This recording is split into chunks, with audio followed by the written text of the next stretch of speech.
Good morning, everyone. We're going to look at the issue once more about Mark 7, verse 19, about whether Jesus said, declared all foods, by saying this, allegedly, by saying something, Jesus declared all foods clean, basically abolishing the Mosaic law as to the distinction between clean and unclean meats and foods. So now this is a preposterously false addition of words that are nowhere in any manuscript. None. From the beginning of time to the end of time, there are no manuscripts that have the words necessary to make that sentence make any sense. And I can show you exactly what is the reasoning of some people to make up extra words. But we're also going to see this Never Thirsty article literally misleads anybody who reads it to believe that these words are actually in some Greek manuscripts by the way they argue. And so they're literally suggesting to somebody who sent me this article that, Doug, you're wrong. There are Greek manuscripts that have all these words. And that's literally what this article implies. Now, I don't know if they're the liars, but somebody lied to them and told them that, because I don't think they really know Greek that well when I read the article between the lines. But I'm going to show you now how you can test, and how they should have learned how to test whether they're being duped on the Greek. And we're going to show you how you don't even need to know Greek anymore yourself if you know the right tools. I'm going to show you how to take Greek strange looking letters and put them in a Google Translate of the Greek text, and you can yourself visually see the answer. And you'll be shocked. Okay, so the title of this episode is What Greek Tools Without Knowing Greek Allow You to Test Whether Jesus Declared All Foods Clean in Mark 7, verse 19, to rebut the Never Thirsty article. And let's read the King James just so we have grounds here. Mark 7, verse 19. This is correct. Because it enters not into his heart, but into the belly, and goes out into the draught, purging all meats or foods. Now, in context, that makes perfect sense, because the Pharisees come to Jesus and they say, you cannot eat bread, which is a clean food, with dirty hands, and you're going to defile yourself. And he says, nothing you put into yourself when you eat with unclean hands will defile you, for it doesn't go into your heart. So that's what Jesus is telling the Pharisees. And so bread is the subject matter, a clean food is the subject matter, and it's not about a clean, unclean food. It's whether, Jesus then says, when you eat it and it goes out the drain into the sewer, it's cleaned by going out to the sewer. So basically, as it goes through your intestinal system, it's cleaned. And so there's no need to necessarily wash your hands and think that's a purity law necessary to add on top of God's law. So Jesus is basically saying, don't add to the law something that isn't there. That's all. It's a very simple thing. And that's what, if you read Mark in King James, that would come away with. But I'm going to show you what happened is on the NIV side, and there's a few other Bibles that do this today, is they say, for it doesn't go into their heart, but into their stomach and then out of the body. Well, they don't mention the latrine, the sewer, and they got rid of that, which is the subject of the word clean. The word clean there has a subject. So it goes out the latrine, which cleans the food.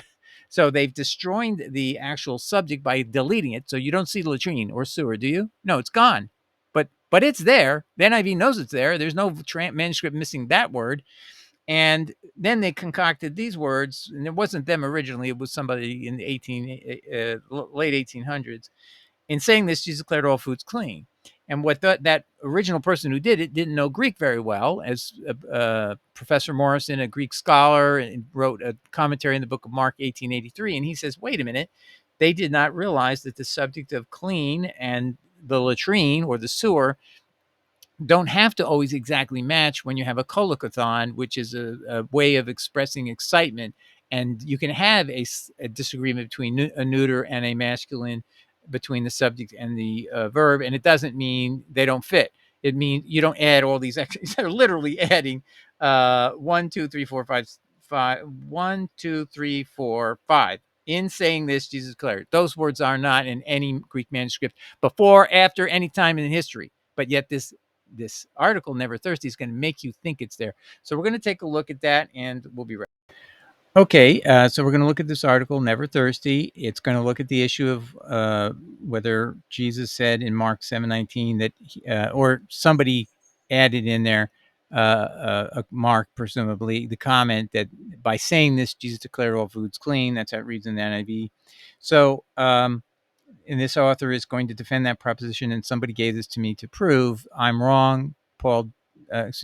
Jesus did say he abolished the Mosaic law, and I just want to say something that if people do say that, I just want to reinforce something that this is not a small issue. If Jesus declared all foods are clean, and abolish the Mosaic law, he's a false prophet.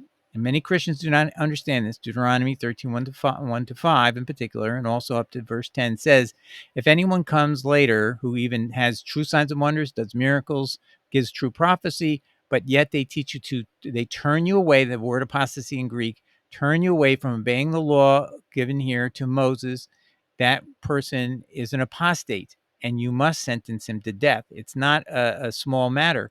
Jesus would be righteously condemned by the Jewish establishment if he did say these words, and he would be righteously killed under God's law, and he could never be our savior, and he would have been sinned by committing the crime of apostasy. Do you understand the consequence of these people teaching you lies? I don't know. I'm not ascribing motives to this person because I've heard this lie well before he ever gave it. So, and this friend provided me this article. I'm just trying to address this article, but I don't want to ascribe any motives to this person. I don't think they really know Greek, and they've just been misled. But anyway, so just to show you how outrageous the lie is, though, here that he's repeating, obviously from someone else. And I think it was, I don't want to speculate. He says, manuscript evidence for Mark 7:19 containing, thus he declared all foods clean. He says the major manuscripts containing that sentence are in Sinaiticus, Alexandrinus, Vaticanus, Pisa, Catareginus, blah. It's in none of them. None of them. All you can say is all foods clean exist there, but you cannot find, thus he declared. That's key. And others have it even longer. By saying this, Jesus declared is the NIV. So that's like 6 words. This is only 3. So this is trying to truncate it a little bit more, but still 3 words that don't belong. And in the Bible, you cannot add a single word or take away a single word without violating Deuteronomy 4:2, which is therefore a sin. If this is the word of God, you cannot add one word, and for every word you add, that's always a sin, because that's how God gave the command in Deuteronomy 4, verse 2. So it's in none of those, but he thinks it is. And then he's going to make, so the passage can be broken down to through 2 sentences or clauses, however you want to look at it. This is the first one, and this is the second one. He's making a big deal. This word katharizon is here, and I don't see any big deal. And he's giving you the like these letters NABD. They're over here, BAD, and so on. So he's telling you they're there, and so he's making a big deal. Like, so what though? It doesn't mean anything, because the alternative is another synonym for the word clean. It's just somebody picked katharizon, and that created an issue because that word now mismatched in case, as I recall, the sewer is neuter, and the subject of the verb appeared to be masculine, and so it created consternation. And even Metzger mentions that, but he doesn't recommend any solution to that.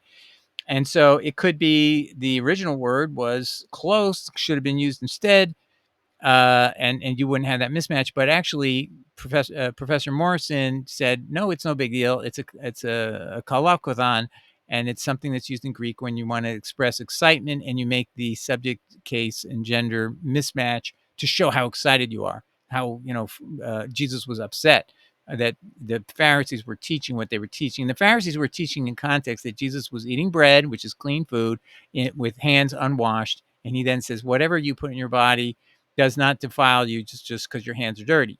And because why? Because it's going to go out through the drain, through the sewer, and that process will be cleaned as it goes out the sewer. That's all he said.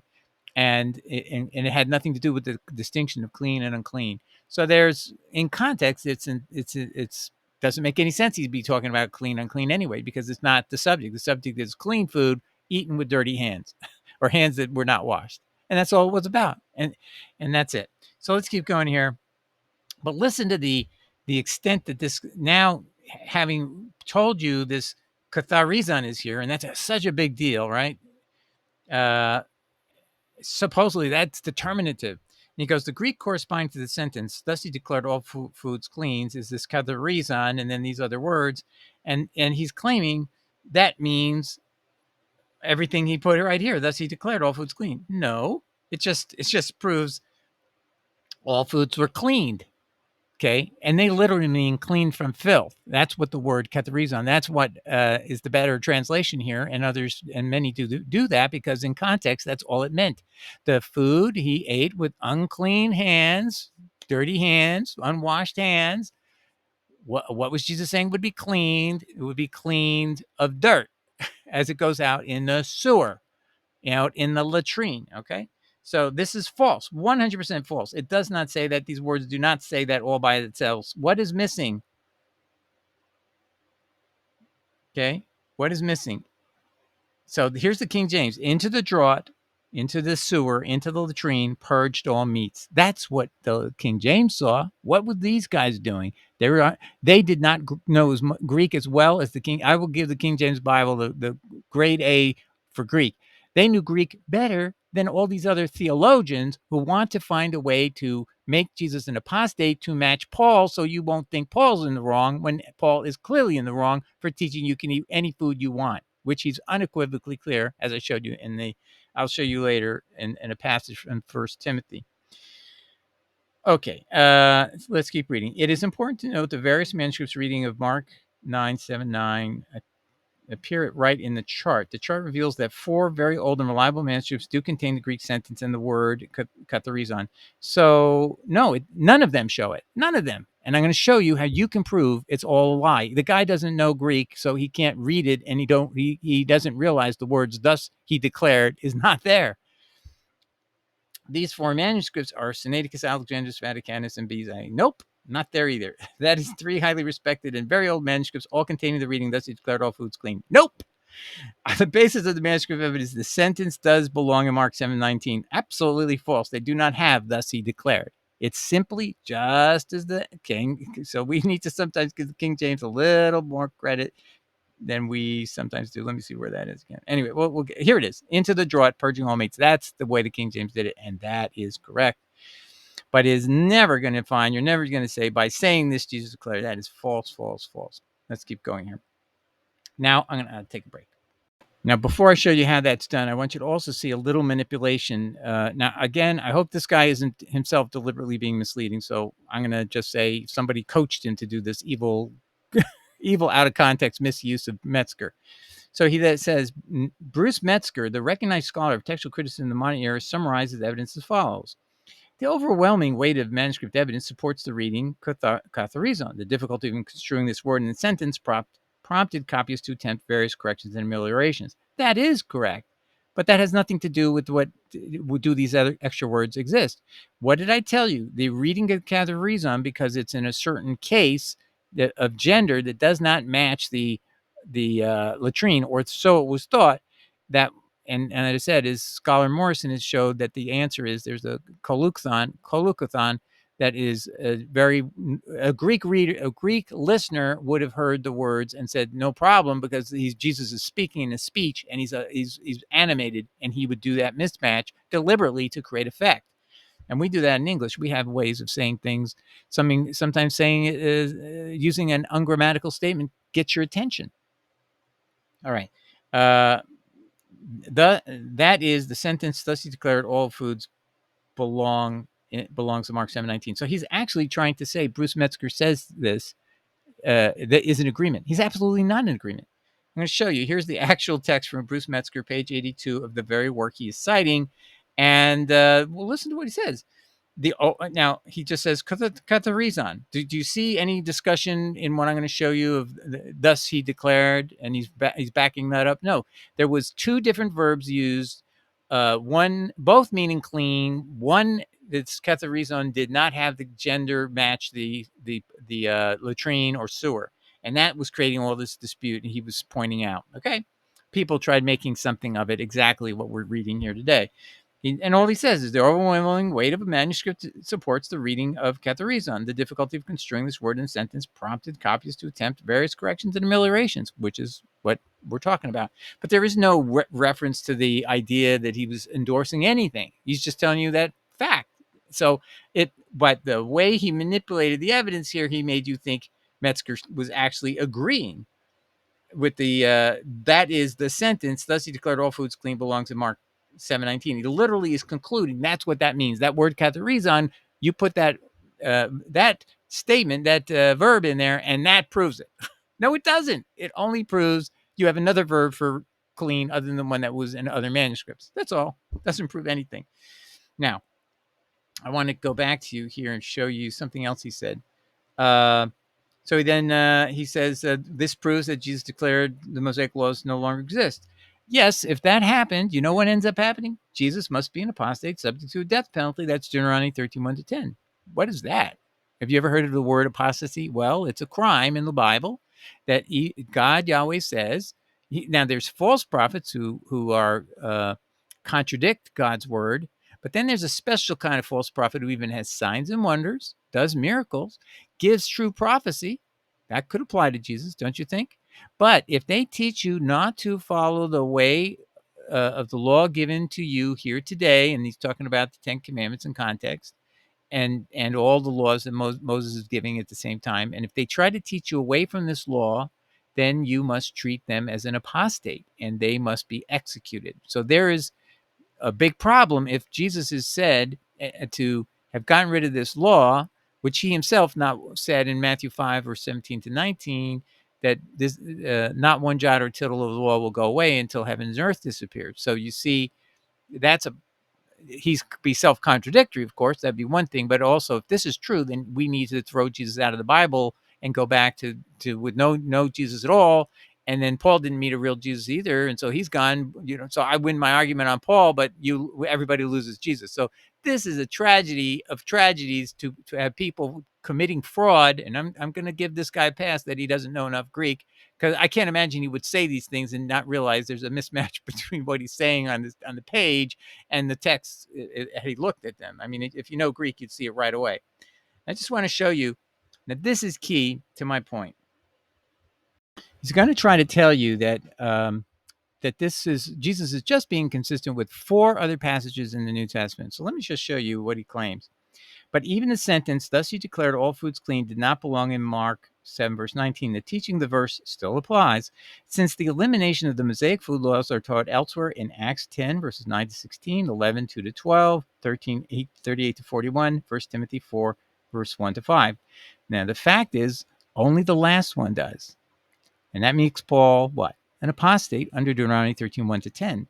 And that's exactly what was going on in Acts 21, verse 21, when James, late in Paul's career in 57 AD, James comes to him and says, we, the elders, and I, that's the apostles, have heard you're guilty of apostasia, and so on and so forth. But I digress. So what about Acts 10 and 11? Nope. The voice is an apostate voice, tells Peter to eat, shows him all these clean and unclean foods and says, eat. And he does this 3 times, and 3 times Peter says, no, I've never eaten any unclean food or whatever. And he never does, and he never accepts the message of the voice. And he actually ends where he says he was still in puzzlement of what to think of this voice. Then the Spirit of God showed up, brought Cornelius to the door, broke this trance. He was in an ecstasia, which is another whole problem with the text, meaning it's only demonic things. So maybe he had some demonic contact with some demon, and that's exactly what you call their experiences ecstasia. The Python priestess of Delphi and Philippi, she would be in ecstasy. She'd do glossalia, writhing on the floor. So he's in an ecstasy. He has this dream, and he hears the voice telling him to eat unclean foods, and he says, "I've never done that." So and he never goes for it, and he doesn't buy it. And then the Spirit comes and breaks that sound, that ecstasy. And then he gets out. He goes to the door. He sees Cornelius, and now things are on the right track. Spirit's leading him to the right path. So that's and there, he never comments on the everybody thinks he does, but he never comments again on what he thought of the dream, clean, unclean. And so people just make up things and gets in their head, but it's not true. Then in Acts 13, 38 to 38 to 41, take a look. Do you see anything here about it's silent on clean and unclean? You'll see nothing. Be it known to you, therefore, men and brethren, that through this man is preached unto you the forgiveness of sins. And by him, all that believe are justified from all things from which you could not be justified by the law of Moses. Beware, therefore, lest you come upon you, which is spoken of in the prophets. Behold, you despisers and wonder and perish, for I work in your days, a work which you shall no wise believe, though a man declare it unto you. Anything about food, clean and unclean? No. So that's not true. So now what's the one that is only true? 1 Timothy 4, verses 1 to 5 is what is the problem. And I read that, I think I read that earlier, but I'll read it again. Now, the Spirit speaks expressly that in the latter times some shall depart from the faith, giving heed to the seducing spirits and doctrine of devils, speaking lies and hypocrisy, having their conscience seared with a hot iron, forbidding to marry, and commanding to abstain from meats which God has created to be received with thanksgiving of them which believe and know the truth. For every creature of God is good, and nothing to be refused if it be received with thanksgiving, for it is sanctified by the word of God and prayer. Absolutely not. That is apostasy, and moreover, 3 foods were barred to the Gentiles by the decision of the 12 apostles led by James, the bishop of Jerusalem, the brother of Jesus, telling Paul at the Jerusalem conference, go back to Antioch, answer the question, and tell the Gentiles they have to keep these 3 food laws and then don't commit fornication. That's how important food laws were. And the meat, not eating meat, sacrificed to idols, was also not, you can just pray over and it's a moral sin to eat that stuff, and their God has his reasons. And Balaam was executed for telling the Israelites that you can eat meat sacrificed to idols. That's a serious sin with God. Paul has no conscience about it, and so on and so forth. Anyway, so this is what's being protected by this fraudulent translation and a modification of the verse. Okay, now my ultimate objective is to show you how you can prove this if you don't know Greek. Okay, and so if you see over here, this is all Greek to you, right? You don't know anything that's here, but you can actually use your cursor and grab that text, and you can put it in Google Translate. Just you can say Greek or leave it to be detected, and that text will go right in there beautifully, and it'll be translated fairly well, not bad. This is Nestle Aland 1904. It's at BibleHub.com. That's my recommendation. And what you do is you pick the parallel Greek. You'll see there's a tab that hit parallel Greek, and you'll see all the the major Greek manuscripts that have been collated or collected and synthesized into the major. There's about 16 typically that you can see there, and one of them is Nestle Aland from 1904. And now put it into Google Google Translate. And I ask you here, see if you see the words, by saying this, he declared all foods clean. Let's see. So here's the text, 1904. And I've told you no one ever imagined this idea that Jesus declared all foods unclean until the 1900s. It says here, if you just look at the words, because it does not penetrate into the heart, but into the belly, and it comes out into the aphedron, the sewer, the latrine, do they cleanse all the odors. So by putting it into your body, you put in this bread, you ate with unclean hands, but it'll not get into your heart. So you can't be defiled by eating bread with unclean hands. And that can't get into your heart. And when it comes out of your body and goes to the sewer, it then is cleaned by the sewer. Okay, Tischendorf. Now, I just want to say Nestle Aland is probably allied with the more traditional text synthesis that were discovered in the 1800s, probably influenced by Alexandrinus and the Sinaiticus. So it's considered the primary text upon which the NIV is relying, and that's one of the texts that has actually corrupted this and put in the words that are not there. So the very underlying text that the NIV is using is the Nestle 1904 and the successors, and you can't make it up. There are no words in any manuscripts that have ever been found that have those extra words. Let's go now to Tischendorf. So he would be Sinaiticus, and I am actually going to pull up the Sinaiticus and show it to you, the actual text directly from the Sinaiticus. But Tischendorf was the discoverer of the Sinaiticus. He did his own Bible Greek text. And so you can do the same thing. You just go into the Greek parallel on Bible Hub, you grab the text, you put it into the thing, and here's what you end up. Because so this is what it comes out with Codex Tischendorf, and I would say it's the Codex Sinaiticus likely. Because it does not penetrate into the heart, but into the belly, and it comes out into the reservoir, do they cleanse all the odors. So that's, again, that makes sense. Jesus takes unclean hands. He doesn't wash them. He eats bread, which is clean food. And he's saying it doesn't defile you because it doesn't get into your heart. And then when you go to the bathroom, it goes through the latrine into the latrine and is cleaned as it goes out, cleaned of its odors as it goes down and out to the street and into the ocean ultimately, or wherever it goes in those days. Now, the Byzantine majority text, I figured this is likely going to reflect the Alexandrinus text, 2005. So I grabbed those things and I put it into the text to translate. It says, because it does not penetrate into the heart, but into the belly, and it comes out into the reservoir, they cleanse all odors. It's the same. But that kind of makes sense because probably the Tischendorf. Anyway, so you see, this is how you can test it. Okay, that's what I'm trying to teach you all. And so what have we done? We've exposed the fraud of this article. Not that they knew what they were doing. I'm not trying to accuse them, but he says the Greek corresponding to the sentence, thus he declared all foods cleans, is this katharzon in this parallel language. And in all these texts, no.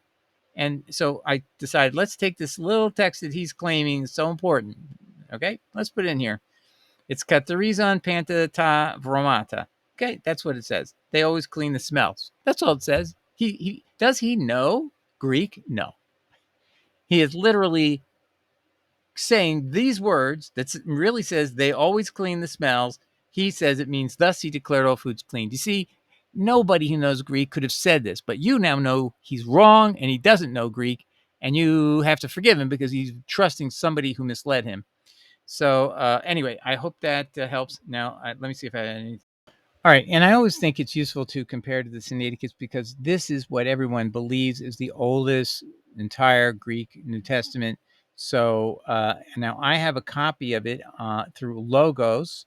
Logos, you don't have to buy the full product. You can just use the Logos that it works in your browser, and then you can download modules, and it will be remembered there. And so I have the Sinaiticus there, and verse 19 of Mark. This means Mark up here, and so this is all of it, and verse 20 is down here. Do you see all that? Okay, so now I took that text and I put it into the Google Translate, but it didn't come out very well. Unless thou do not enter, go into him the heart, but the abdomen, and I spared him. Put clean, I'm alive. I can find everything.